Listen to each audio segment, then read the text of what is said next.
Hi.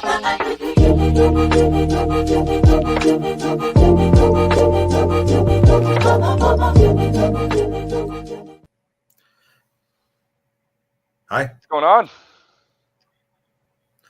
Lots of stuff, actually. 2 podcasts for me in one day. I was watching you earlier. That was you looked like you were struggling, like coughing. Do you have some water for this one? Oh man, dude, it's like I've been talking a lot. There's so many people wanting different things, and you leave for 10 days and come back, and it's rough. It's all right though. A lot happens in 10 days. We'll power through. Yeah. It's like a year in crypto, so. For sure. Well, what's new, family man? Well, I listened to your guys' podcast that you did last week. How was it? You like it? Yeah, we managed to do it without you. I don't do much in these anyway. I'm just a pretty face. Exactly. You're just there for pure appeal and nothing else. Exactly. But yeah, looked like kind of a decent amount of new things kind of happening this week. Should we kick it off with Legacy? I know that's been a big kind of focal point. It has, definitely. So Legacy, for those who don't know, is a business simulator game built by Peter Molyneux and his 22 Cans studio. They announced it first at the Las Vegas Galaverse. It was pretty much a surprise, I think, to everyone, at least in the community. He came on stage right after Will Wright talked about his connection to Voxverse. I remember Will Wright was only up there for just the briefest time, and then Molyneux came up and kind of had the stage for quite a bit, kind of waxing philosophical on the video game industry. But they gave all attendees for that day a common startup deed, and then they also ran a sale for the deeds that were common all the way through ancient. They were doing regular updates like once a month, perhaps. Dinker's dog. I don't know if that's Peter Molyneux himself or if that's just his whoever he uses to keep us all updated in the community. But Dinker's dog was given at least monthly updates for quite a bit of time, and then all of a sudden, Legacy kind of went quiet, and there was a lot of concern from the community as to what was up. And then early September, Cade started dropping news in the announcements channels for Legacy that they were integrating with Gala Chain, that they were running through a bunch of different testing, and then we announced it here.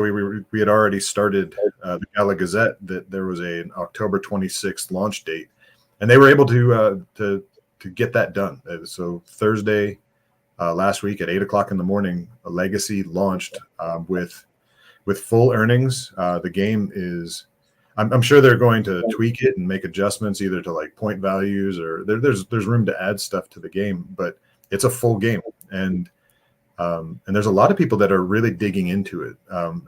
We have no idea about the actual numbers. Gala hasn't given us that, but just the chatter in the discussion channel, there are people that are enjoying it. It's got a gem system, so there is a little bit of a microtransaction aspect to it. But in the game, you can actually mine for up to 100 gems per day, and now that is with a low-level mine. We're not sure exactly how the higher-level buildings are going to react to, or what they're going to be able to provide. Maybe there's going to be advanced earnings for a higher-level mine, but it appears that the buildings, they gain their levels through use, and you can only use the mine once per day for up to 100 gems. So the opportunities to use those mines are limited, and so they don't level up very fast. Anyway, for sure, we're able to get 100 gems per day. 100 gems is enough to get you into one of the contests, and the contests are where you can actually earn the Legacy tickets that translate into Gala tokens. Right there you can see that there's a whole bunch of calculations worked out as to just what a legacy ticket is going to equate to, or just what a victory is going to earn you tickets. The daily distribution is in Gala, and it's similar to the system that Spider Tanks and Champions Arena are using, where there's a fractionalized distribution based on the points that you've earned for the day. The higher rarity of a land deed that you own, the greater your earnings are. And that also goes for the people that are playing on your deed. So if you have, say, an ancient deed, you have many more keys to hand out to other players. And so those players playing on that ancient deed are going to have the opportunity to earn more legacy tickets in this case. And there's a split. It's determined by the deed holder. Anywhere from 0 to 100% of the earnings can go to the player instead of the NFT owner. The game sets you up with just a 50-50 split right off the bat. So I think a lot of people stuck with that. Some people are making adjustments just to like lure better players at this point. But as of now, there's no way to see that once you're in the game. As a new player without a land deed, you can go in and hunt for the right place to join, and then you apply for a key for a guild. The amount of Gala that's being distributed is based on the 15% earnings model, and so that's a bit problematic. Like the amount of earnings are highly dependent on the amount being spent, and there's always so much more being put into the economy than what's being distributed back to the people that are spending it. And so there are going to be situations where, especially the people that are just in it to try to make money, they're going to be considering it something that it isn't worth cycling their own currency to pay for. Now, the cool thing about this game as compared to some of the other launches is that it's got kind of just that fun game feel that people would probably spend on it anyways. I think all along Gala was hoping for that kind of model for their games, where they would have the initial whale entry with NFT purchases and things like that, and then they would enable the game in a way that there's microtransactions, things that people can be buying, but that the people that were buying those things weren't so much looking to be competitive and squeeze every last Gala token out of the environment that they can, but instead that they just wanted to play the game and enjoy it and slowly build their town, or a little more quickly build their town, and maybe have a chance at some of these competitions because the competitions are fun. As of right now, they have 3 different competitions: the most money earned over a period of an hour, the most sales made, and then there's a designer competition, which is you actually get voted on by the community. And that I hate pageants because I'm terrible. Like, I have just aesthetic eye. Yeah, well, there's that, and I don't know. I've always, ever since high school, I've lost a lot of votes. And it's like I couldn't tell why. Whatever it was, the je ne sais quoi is gone. and so for me, unless they have challenges or quests that you have to perform, unless the quest base actually is pointing me towards those, I'm probably going to avoid the designer challenges altogether. Do you see it becoming an issue kind of similarly like we've seen with Spider Tanks, where because of the lack of incoming players, the distribution has, seemingly fallen off because there's people have either maxed out their things and there's nothing for them to continue to spend on in the game that then gets distributed back to people as earnings? Do you think, you mentioned that the 15% might cause some issues. Do you think that's or are they doing things differently that you think that won't be as big of an issue? The 15% is going to chase away a lot of the people that are just here for money. So that's That's something. And as of right now, it's still like the earnings that people are commenting about in the Discord channel. They're making better earnings in Legacy than they are in like Champions Arena at this point. Maybe not the people that are at the absolute top of Champions Arena, but for the amount of there's a bunch of there's a difference in the way that you earn the Legacy tickets versus the victory points in the arena, because there's a contest every hour, and you just have to place high enough in that contest, and you can see that there's tiers as far as leagues go, but there's also tiers. Like the more people that are entered into the contest, the more places actually qualify for Legacy tickets. And so if you get into one of those big contests in the beginner league where you happen to have been like building up your town for a while, and the other people that are in the contest are just kind of new at it and they're trying it out, and you manage to place first in that, like, you win Legacy tickets and you get a distribution at that point.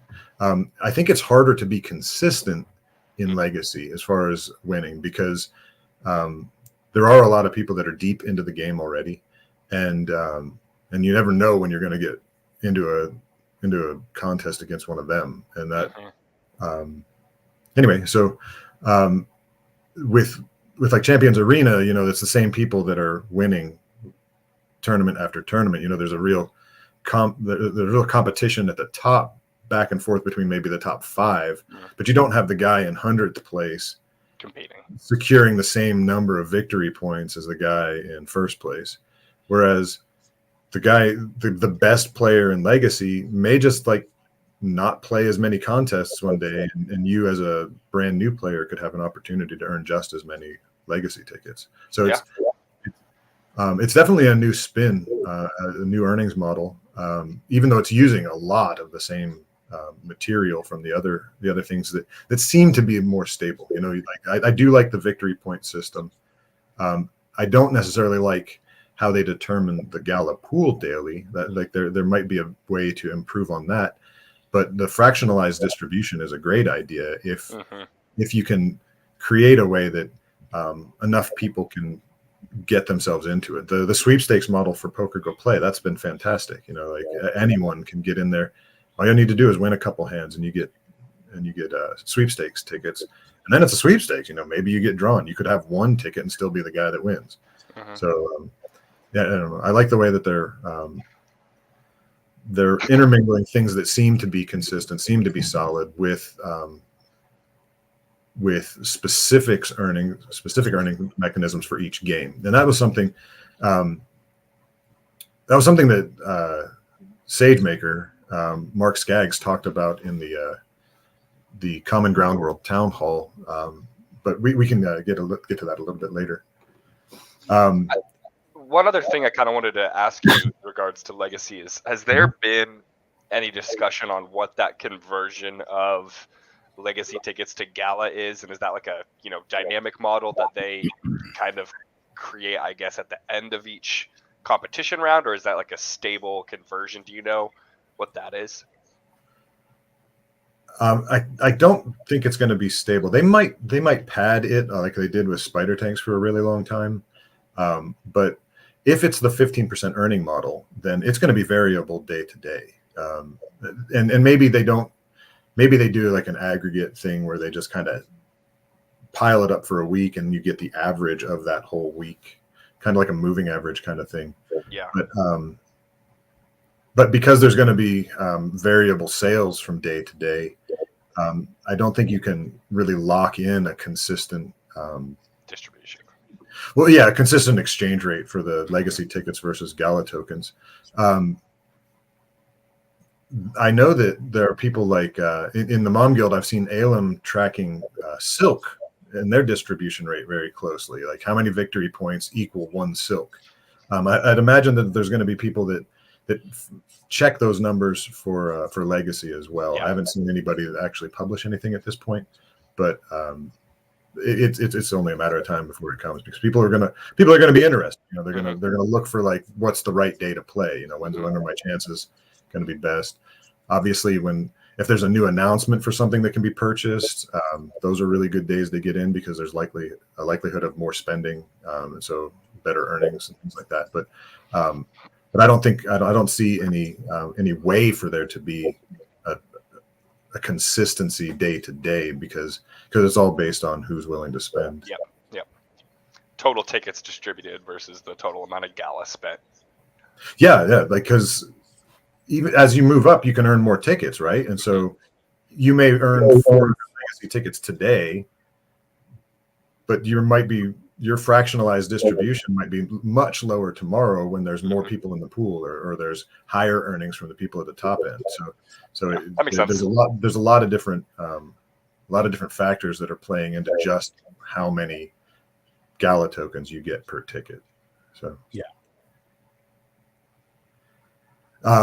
They did put gems packs and cash packs in the store as well, and they range from I think a couple bucks up to $100, and so it does seem like they got it right that it makes sense to pay more to get more.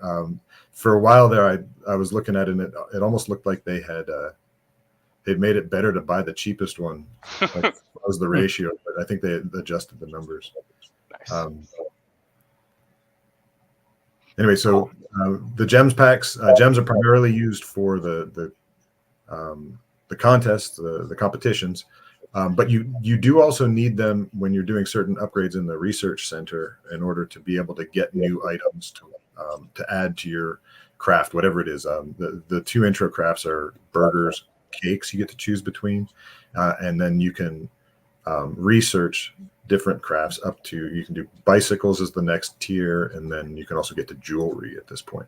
So there's room for them to add so much more content to this as well down the line as people start to really like fill out their account and have everything locked down. They can just add a new craft. They could all of a sudden launch into electronics or something. And then all of a sudden you've got a whole new batch of things that people are going to be applying themselves towards. So there's lots of room for expansion for the game. So it's interesting to see what will happen. I'm curious to watch because there is a potential for this to just grab. Now again, it's not a shooter. It's not an MMO. It's a business simulator. But there's a lot of people that like simulator games, and so it has the opportunity to just grab the attention of the standard player. And because you have to have a key to get in, it's kind of an exclusive sort of feel to it as well. So maybe we'll see if that works as bait for a lot of the Web 2 community. That's like, oh, I got in, I can finally play. They don't even need to worry about the legacy tickets. They can just get into by receiving a key from one of the landowners. Yeah. And just play. They can just have fun playing the game.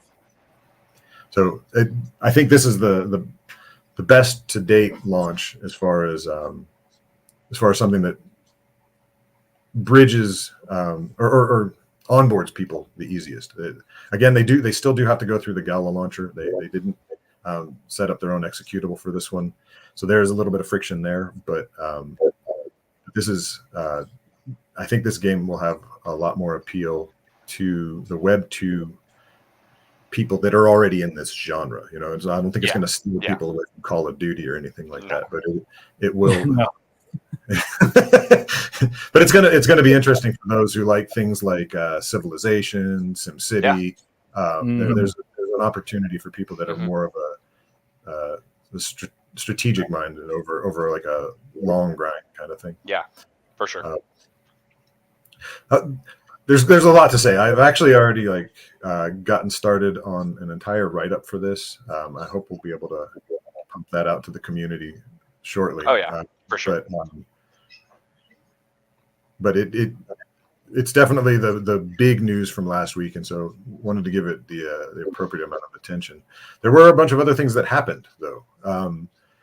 They decided to shift some things up with Poker Go Play this week. The week 9 started on Thursday, and they announced that instead of distributing a bunch of different prizes, you can still earn sweepstakes tokens or sweepstakes tickets just the same way as always, but there's only going to be one winner this week. So it's a winner takes all 330,000 Gala token prize, and anyone with a sweepstakes entry has a shot at it. So it got some mixed opinions. There were some people that really liked the idea, and there were some people that didn't. It's like, well, I mean, it's how does it work? And do you all share the pot when someone wins a hand in poker? No. I mean, sometimes there's one winner. I mean, yeah, I think you can do that, and especially within a situation like this, it's just a winner take all tournament. Yeah, I don't see this as something that they're going to do permanently. I think that this is just one of those, like, guess what, we're going to do it this way, make it a little bit exciting. Somebody is going to get a massive bump in their token supply, and then hopefully next week they go back to a little bit more of a distributed earnings model or prize model at least. Yeah. Had to throw it in. Nate's back. We had to throw it in. Yeah, he tagged me with it last week too. You were represented. I know. I heard it. That was great. It looks like Mirandis also had some news this week and ahead of the game. Yeah. Well, it was a big discussion with the art. He's the lead concept artist, Hugo Puzzoli. He's done a lot of stuff prior to this. Notably, he was heavily involved in Immortals: Phoenix Rising and Assassin's Creed Odyssey. So it looks like his thematically he spent a bunch of time in the kind of ancient Greek realm. So I mean that works perfectly for Mirandis. Like a stepped up, still fantasy. He's moving into a more medieval setting, but he has he just kind of gave his art philosophy and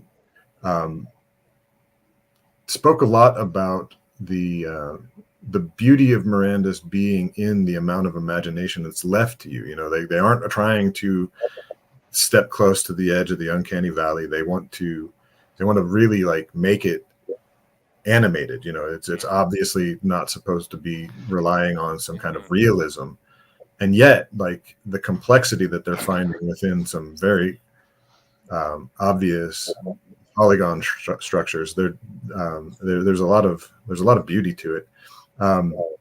Anyway, without getting too lost in subjective art chatter, they did post a little thing right at the end. They leaked a shot of a really dark temple that had Minotaur statues in it, and it looked as though there was a work exemplar standing in the background. They didn't say too much about it. They just kind of like blurted it up on the screen for a little bit, and then talked about how they didn't know what to say about it. They can't say anything. If there's anything that I'm tired of hearing, it's that they can't tell me something about something. Then don't mention it at all, okay, guys? We don't need to know what we aren't allowed to know. Yeah, at that point, it's like they've been consistent with the Poker Go Play sessions where they're inviting people from different facets of the ecosystem. And this past week they had Layla Steinberg, who was, I guess she was Tupac's original manager. And I think, and it's, I hope I'm not wrong in saying this. I think she's also the manager or somehow connected to Earl Sweatshirt. Oh, okay. Yeah, that makes sense. And then they also had a comedian, Howard G, on there. So apparently it was kind of funny. I think they were going to go with Bitbender After Dark originally as the name of this, but they just kind of they allowed the poker emphasis in the title. Anyway, they get together and they just kind of talk about who they are and what they're up to, and then they kind of just like talk smack about poker at the same time. So apparently the lead counsel for Gala was there, Blake Lively. Is that her name? Her name's Blake, but anyway, Blake she was. I know, isn't she a singer? Maybe she is. Maybe Ryan Reynolds' wife. Oh, is that who she is? No, okay. So anyway, I can't remember her last name. Anyway, Blake is the lead counsel Either way, for Gala at this point. it's a cool name. It's a cool name. That's all that matters. Obviously. Yeah. I get wires crossed. I'm old. He spoke briefly. Bitbender spoke briefly in Ahead of the Game about Legacy. There was so much that they were already like pumping out in regards to content for it that he didn't go too far in depth. He did say he was going to stream some gameplay later. I know that Chair Bandit also streamed some gameplay shortly after a different event was going on. But he did mention that there's going to be a sheep throwing competition. I don't know if either of you actually played, but the sheep in Legacy, they just kind of like wander around, and you can kind of pick up almost anything in the game. And you can take a sheep and just like yeet it across the screen. It makes a bleeding noise. Anyway, so they said you can record your best sheep throwing and then send those videos to Sinister, and there's going to be a community vote to see who wins the competition. That's just funny. Something ridiculous. Apparently, the Walking Dead Empire's team is going to announce something this week. He let us know that something was coming up. It was a surprise. He doesn't even know what it is. I don't want to speculate on that, but I kind of hope that it's not an early release because I don't know if I'm ready for this. We're just now digging into Legacy. Yeah. But it is Halloween week, and it is walkers. So maybe there's something connected there. It's just going to be a walker killing competition. That could be. Yeah, just a little That'd play still be test awesome. type thing. Yeah, something for people to get their hands on. Take advantage of it. He also spent a bunch of time at the end inviting people to next week's Ahead of the Game episode. So this coming Thursday, there's going to be a Gala Tech takeover, and they're going to have members from the Node team, the Chain teams, and a bunch of the ecosystem-wide tech. I think they're going to be unveiling some news about different features, different things that we've been waiting to hear about Gala Chain. So hopefully it's informative. Sometimes they hype these things up and we do get excited about it, and then it almost seems like there's not enough meat in the news. But we'll be able to sift through it and find out the stuff that look for the stuff that's new. It's like things that we didn't know about already, or maybe they'll be able to magnify certain areas that help us to understand it a little bit better. Either way, I'm hoping that's going to help us all get a better idea of what Gala's been up to in the background.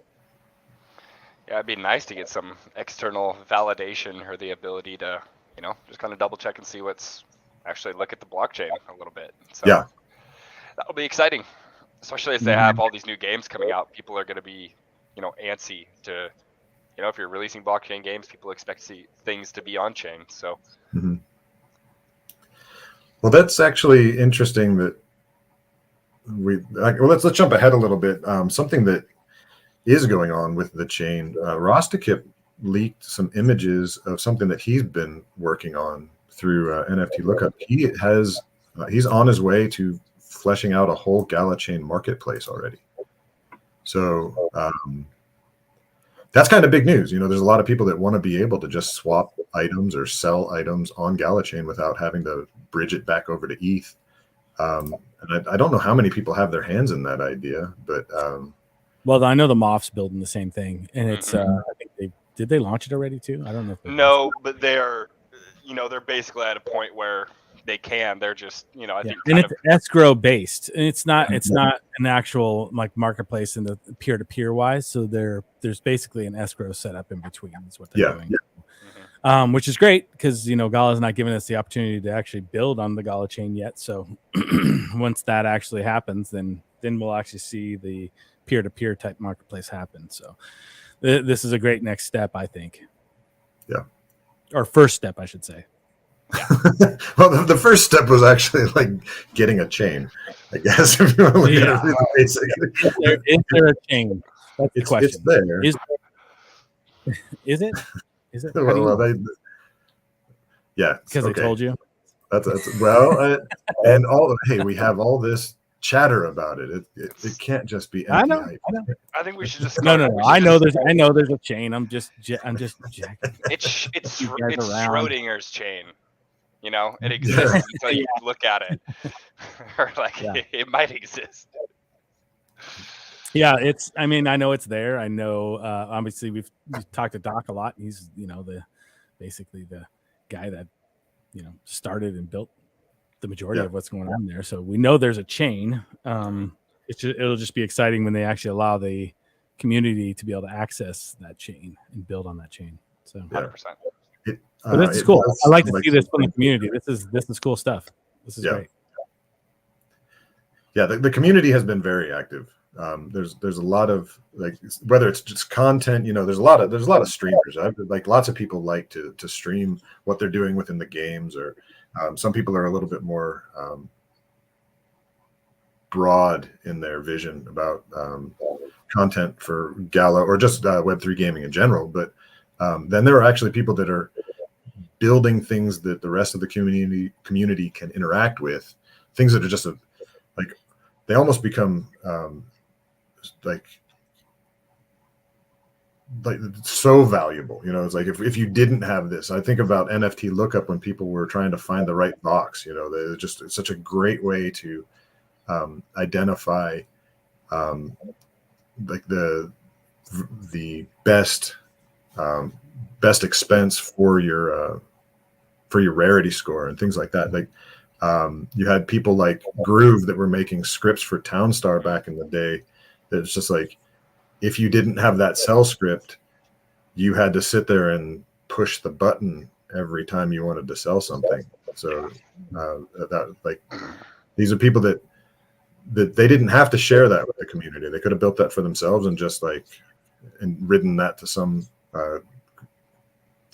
greater a victory or just a greater foothold in the ecosystem, whatever. But no, they decided to make it available to everyone and find a way to improve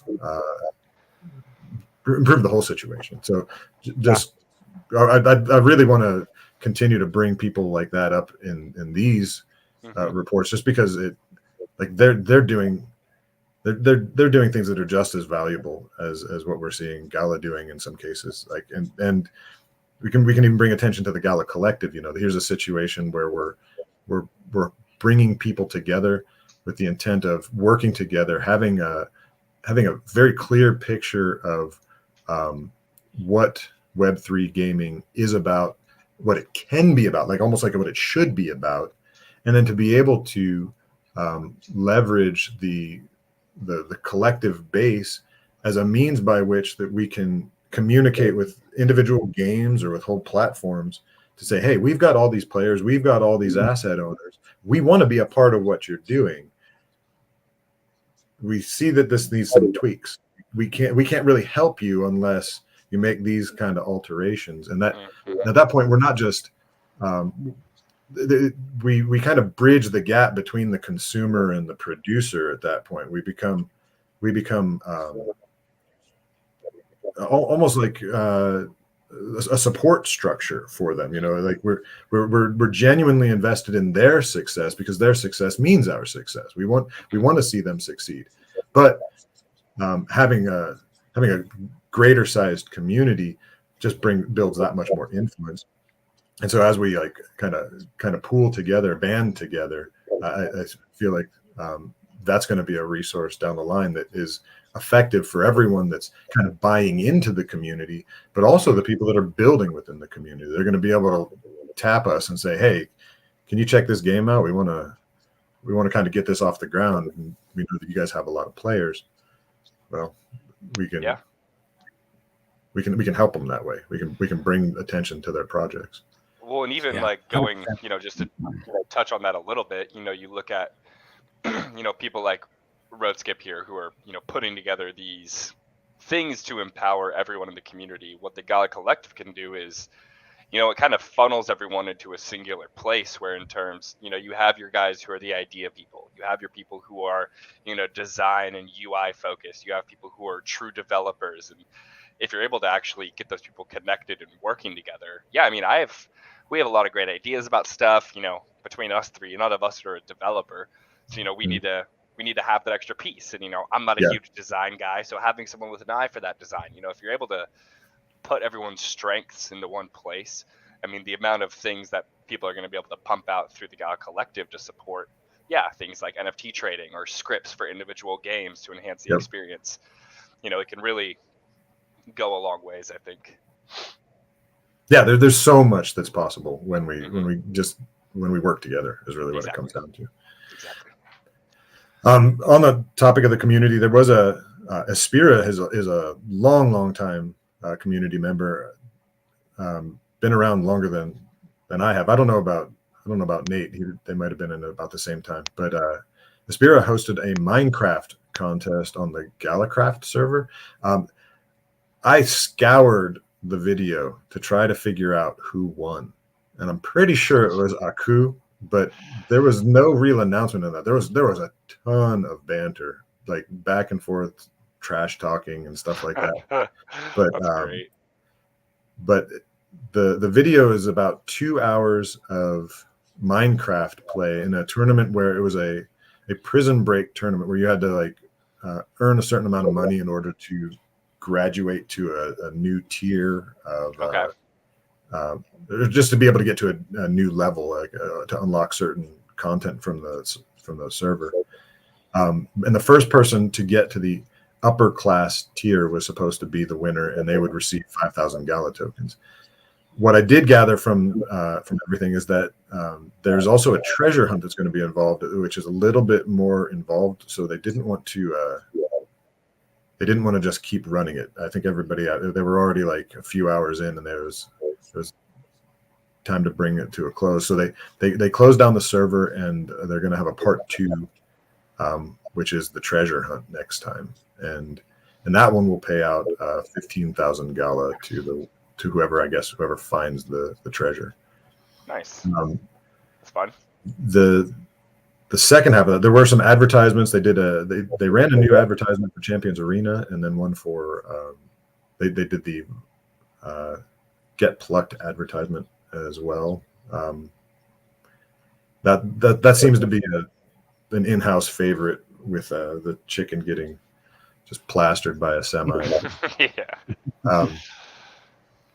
But then they like I said, it was Chair Bandit that streamed another good hour or 2 of legacy play, just kind of showing people what the game's like. Nice. So yeah, as far back to the whole community thing, there are people that are willing to put up their own assets, their own money, even to just say, hey, let's inspire people to get involved. Let's bring back that community feel that we had in 2020. I'd rather see 2020 than even 2021. The numbers were great in 2021, but the community was so solid in 2020. Even early 2021. We had just this hopeful outlook on a lot of things. We were all really excited about what was being built. I think as soon as money started getting wild in the bull run, brought a lot of different attitudes to the server. And so to try to not that it's our responsibility to make Gala look good, but just for us to be able to spend time in that community and come away without feeling drained, like we had to argue with somebody about something stupid that they said, or we had to face some things that are just it's hard to swallow. I can't believe that happened, whatever it might be. Okay, well, there's a lot of people here that are really cool. There's a lot, whether it's because they have something to offer the community, or they just are consistently representing themselves there, and chiming in and offering something, whether it's comedy or or whatever. There's all sorts of different personalities there, and if we kind of build that camaraderie again, I think that'll go a long way to when new people do start coming in because of these games. It'll be a nicer place to hang out rather than just even it might even only be a vocal minority that's really like has the greatest amount of salt, and some of it warranted, but it doesn't matter. I don't think it's the majority of people that are in Gala that are upset all the time. It's just who's making the most noise. And so I don't want to bury important topics, but it would be nice to have some things in there that are just about getting along, having a good time, getting to know people better, and looking forward to playing games with people. Yeah, I ostensibly, yeah, that's why I got in. Jump back to some of the Spider Tank stuff. Cade was on the Spider Squad team or the stream on Tuesday. He was kind of doing he gave some brief discussion about Legacy, but this was prior to the launch.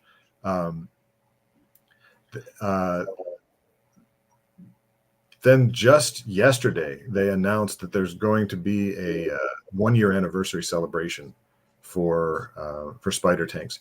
It's going to be 2 weeks. In the first week, you can win. There's 5 different tiers: 15, 30, 45, 60, and 75 wins for the week. And you'll be able to, based on which tier you achieve, you'll be able to win components. And also honor if you're either starting fresh or if you've bridged Silk to ETH and you need to repair your honor score, you can get ahead this way. If you manage to get 150 total wins over the 2 weeks, you'll receive a Halo prop, which does a +5 to your repairing done. And they said that they're also leaning on Rostakip and his NFT lookup to track the progress for that. So he has it built out that you can just log into NFT lookup and see how many wins you already have for the week or for the whole. Nice. The whole event. Yeah. Nice. I like it. It's cool to see they're actually working with someone that's building something. I know, the Moff's kind of been doing similar things for a while, putting together leaderboards, tracking success of individual statistics and things like that. So hopefully they start really embracing that, and it'd be cool to see. Yeah, like you said, there's tons of people that are just really good at something in this community, and like if we as the Gala Collective can recognize it, why wouldn't Gala themselves recognize it? Yeah. There's people that are just willing to do things, and they should definitely lean on that more. One last thing I wanted to focus on was the Common Ground World Town Hall that took place on Friday. StageMaker or Mark Skaggs was present for that. He'd been out of the last few. He had been out on leave for a bit, but then when he came back, he was apparently appointed to the position of Chief Operations Officer for Gala, and so he still has Common Ground World under him, but he's not the team lead anymore. That mantle has passed to Musashi, who we talked about last week. Pablo Mera. He's a designer by trade, but he's been promoted to the team lead position. But SageMaker was talking a little bit about what he's doing now, and he mentioned something about that when we were talking about the tokenomics being specific to the game. Mm-hmm. Again, they are leaning on certain things that seem to work well, but someone was asking about, like, is there a blueprint for economies or tokens within these game structures? And he's like, no, each of them has to be like tweaked so specifically to the gameplay. So they're aware of that. It's not just like they think that there's going to be a one-size-fits-all answer to a blockchain gaming economy. And I see them with their move to things like the Dirt token, which again, it's a soft token, it's a database token. You can't extract Dirt. They're giving themselves some runway in regards to time to be able to implement syncs see if they work. First of all, like I remember just in your podcast earlier, and you were talking about sinks being the thing that killed Townstar. That or the lack of sinks, we should say. That, lack of. Yeah, if you don't have something, if you don't have utility for the token, the only use for it is to sell it to somebody else, and that inevitably leads to the bottoming out of the price, because everybody gets the same idea, and it's like, why would I want to hold on to this stuff? Yeah, who's buying it, right? Yeah. Well, yeah. So they're giving themselves opportunities to get gameplay in place, to offer syncs and see just how much the community bites on it. And then once they have it tuned to a point where it's not just a constant extraction, at that point, when they turn it into a blockchain token, we're not going to see a mad run. Or, well, I mean, you still could see, but it's less likely that there's going to be a mad run where everyone is just itching to dump their tokens, because we've already seen that there's a number of people that want to put them back into the game. They feel a compelling enough reason to spend those tokens rather than just take them to an exchange or whatever. Yeah, I mean, I'm interested to see how it works. Let's get it out there. Come on. Yeah. Soon. Well, it's another theory, is what it is. Like it's another opportunity, and it's a bit safer this time, because again, you don't have any way to crash the economy. So it definitely grates on those of us who have been waiting for so many of these things. There was money exchanged already, and we've already been waiting some of these things up to 2 years. But it's as a new approach. Let's see if it works. So now it is just a matter of them getting everything in place. Townstar or Common Ground World is still moving forward with their guild structure with the NFTs. They haven't actually completed any of it yet. We're waiting to see the roadmap that's supposed to be coming out shortly, that we can kind of get their idea of how long it's going to take for certain things to be put into place. But I think that will be the next step. And then obviously as a roadmap, it's going to show us when we can anticipate the rest of all these things, all these changes that they've been talking about. This week, starting tomorrow at 10 a.m. Pacific, is the Trick or Treat meta. There was a week about a month and a half back where technical difficulties caused them to cancel the tournament for the week. And so this is going to be a double gala tournament to make up for that. So whatever the prizes usually are, it'll be twice that for the different earnings tiers. And they're making use of the new NFTs. 2 of the new NFTs were just dropped to people that qualified for them. If you spent more than $200 over the past 6 months on any Townstar or Common Ground World NFTs, you had something dropped to you. And then if you had been playing for X amount of time, you qualified for it as well. So there were 2 different NFTs dropped that way, and then they sold 2 of them in the store. And those and they're introducing corn as a new product. So corn and corn syrup, and the Trick or Treat bag is going to be chocolate bars, candy corn, and they're using cotton yarn in order to represent candy corn is the worst candy in the world. And yet it sells.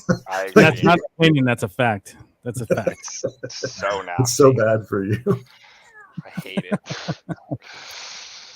They're also trying something new. They're selling Halloween decorations. Now, these are NFTs that take up a quarter of a square, and apparently they have no in-game utility. They are just decorations. But it's a gotcha style. There's 4 different rarities, and they're $10 per box. So we'll see how that goes over. I think I've seen that some of them have sold already, but again, to be clear, they've said it over and over again. They are just decorations. They're not going to change the way your gameplay at all. Yeah. Cool. Well, it works for someone. Well, I gotta roll. I gotta roll out of here. So, Yeah. any final words? Anything really exciting?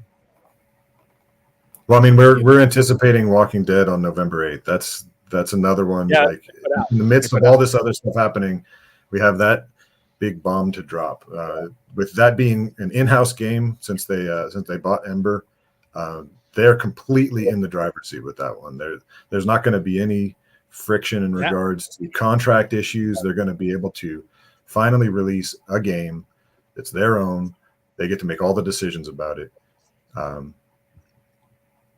we'll see how they do. So yeah, that is definitely something to look forward to. We're excited. Yep, I'm gonna be playing that one. Although I have some deer hunting to do too, so I might be doing that one. 2 things to do. Exactly. Walking Dead and deer hunting. Yeah. That's all I got going on. All right, guys. Well, cool. Well, yeah, we'll get that article pushed out this afternoon, so people can, if you missed it or you want to go back through anything, check in on the Legacy news and everything. We'll have that pushed out later. Awesome. Yeah, thanks a bunch, guys. Yeah. All right, take it easy, everyone. See ya. Take care.